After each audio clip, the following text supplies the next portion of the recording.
My name is Amy Roberts. I'm one of the many artists here at Western Avenue. So my medium is acrylics. I was actually taught in oils first, but then I was in the military, and you can't really travel easily with oil, if anyone that knows how long it takes for it to dry and, that kind of thing. So I switched to acrylics, and they work for me. They don't fight against me. We have flow together. When we have students that come through here on Open Studios, I always say, you try a lot of different materials, and you're gonna notice which ones flow for you, which are not struggling as much against you, or just feel good, like you get an excitement for the results, whatever it is. I work just like anyone else. In my practice, I'm working 8+ hours a day, as if I was in any other job. As a painter, you need to show up a lot more than you create your best work, and because that's where the best work comes from. So if you're treating it as your job and you put in the hours, then when you're very lucky, the magic will happen, but you don't know when that's going to happen. I was like 8 or 9, and my art teacher, Mr. Turry, in my elementary school, I'm still in contact with him. Like, that's how important and pivotal he was in me starting in art, because they had an art club. And so I think I was in the 2nd or 3rd grade, and I was invited to be a member of the art club. And it just meant that you got to get out of regular class once a week and go down and use the more expensive materials. And you have a bit more freedom. They challenge you more. So he approached my parents and said, I think she could benefit from some extra art outside of school. And so I started taking oil painting Saturday mornings, and that lasted pretty much until I graduated from high school. In junior high school, I grew up in Danbury, Connecticut, and for budgetary reasons, they had to cut everything for 3 years. So junior high school, we had no sports, no music, no band, no art, nothing. All extracurriculars were cut. And I was very fortunate that my parents were willing to put out, this is in the late 70s, early 80s, $10 a week for my painting lessons.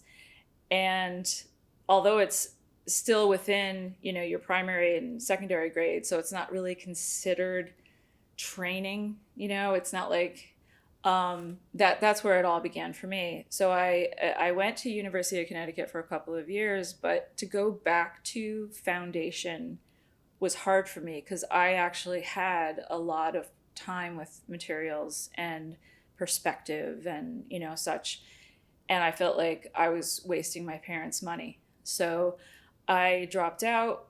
After 2 years, I joined the Army, because I realized what I really needed was to figure out what I wanted to paint. Learning to paint is just putting the time in because you love it. What your subject matter is a lot more complicated. So it was then, after being in the military and traveling in the military and painting when I had time. So I have 4 adult children, and they were all homeschooled.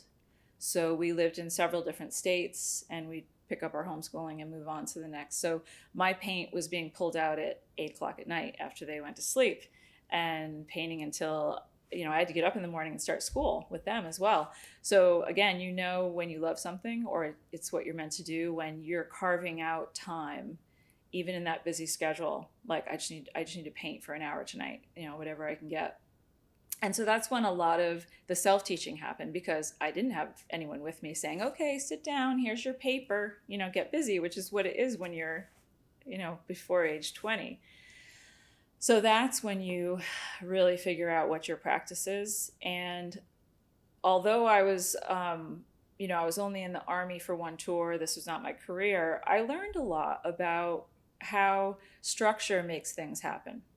So if you have the scaffolding of good practice, which means taking care of your equipment and your space and your time and your schedule, then you're creating moments where you can dazzle yourself. I feel bad when you read about these creative people that we lose at such a young age, because they get pulled in the whole idea of the whole rock star, whether you're a musician or artist or whatever, and they end up dying early. When students come in and tour here, one of the most important things that I'll tell them is, this is your main tool. your physical being, which your mind is sitting inside of. If you don't take care of this, then you can't keep doing this. A lot of my practice is about creating a safe working structure for my other side, my creative side, to go crazy. My subject matter is always changing because because my life is changing.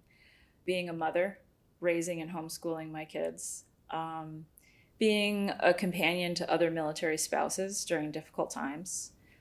So when you look at my paintings, I didn't say, I want to paint an elephant. Let's look for some stock photos and I'm going to paint an elephant. My painting, I met that elephant. I washed that elephant. I rode that elephant. I fed that elephant. I was in India for 3 weeks and I didn't just say I want to paint an elephant. I'm like, this is an experience that I had that was like a shock. I've said this many times. If you walk with an artist, a photographer, or a creative, be prepared to stop occasionally because they'll be like, wait, I need to take some pictures. I need to remember. I want to remember this later, and this is part of what's going to help me. I was in Seattle. I flew in one morning when they got like 3 inches of snow, which is a super big deal in Seattle.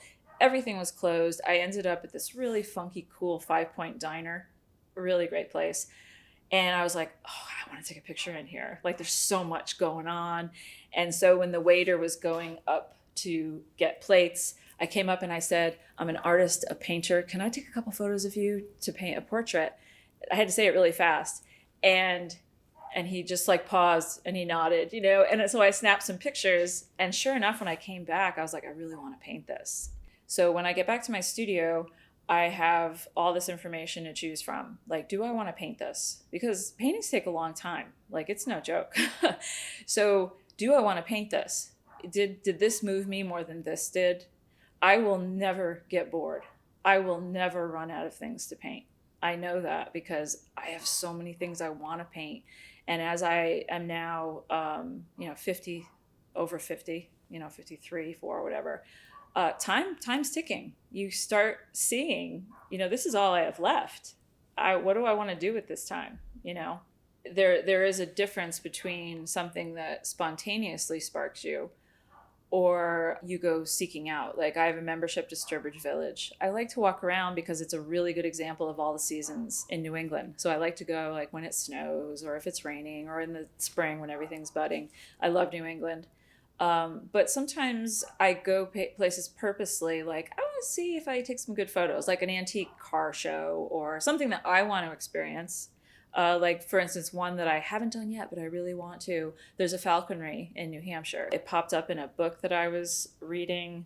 The author, he's passed away now, but he was a falconer. I was like, a falconer? And immediately I was like, what does that look like, So I say it's a mix of I'm just walking around and I stop and take pictures, and then other times I pursue a particular thing that I really want to paint.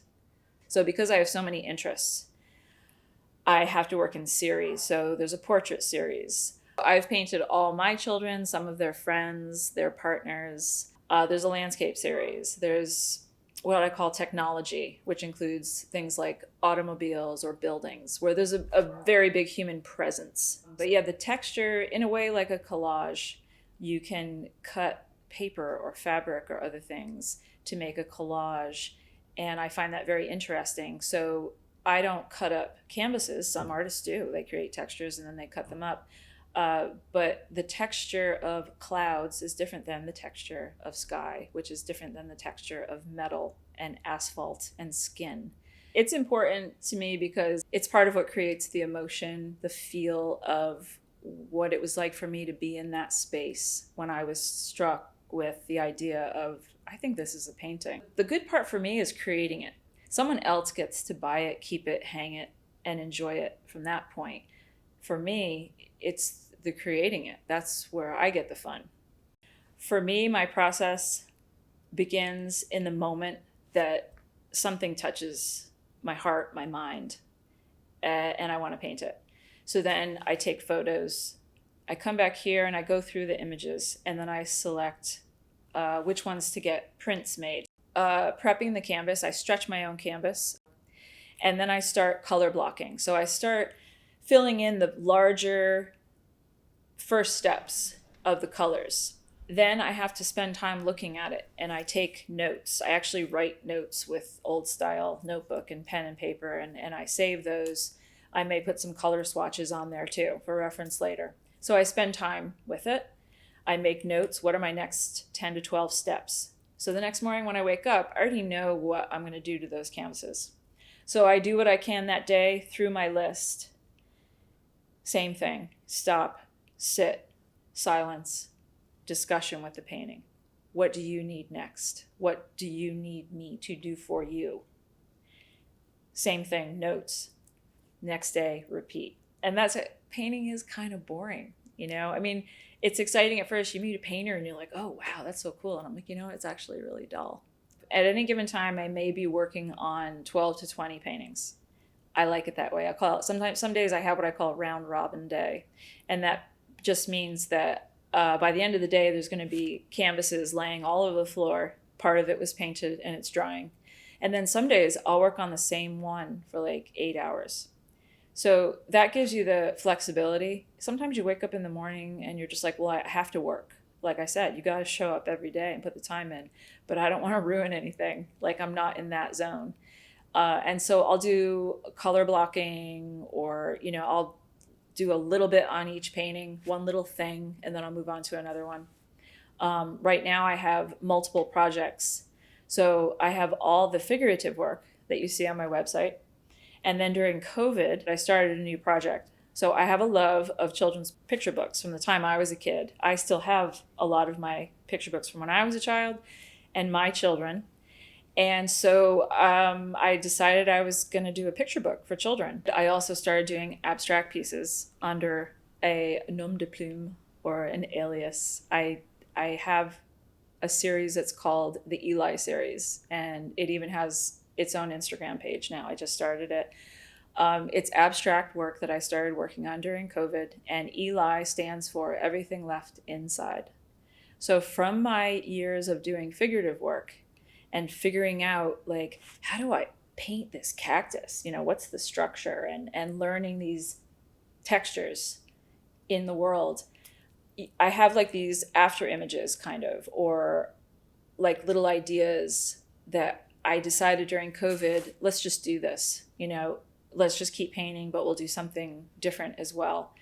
And it's kind of interesting for someone like me that's a hyper-realist, photorealist, like all the terms that have been given to my work, to now say, okay, but I have these ideas that keep coming to me saying, paint me, like, and I see the finished work even. When you see the finished painting and then I start backtracking, you know, 2 a.m, I wake up and I'm thinking, how could I do that? How could I create that? This isn't a normal texture that's in the real world. This is now something that is coming from inside me from all my studies of the real world.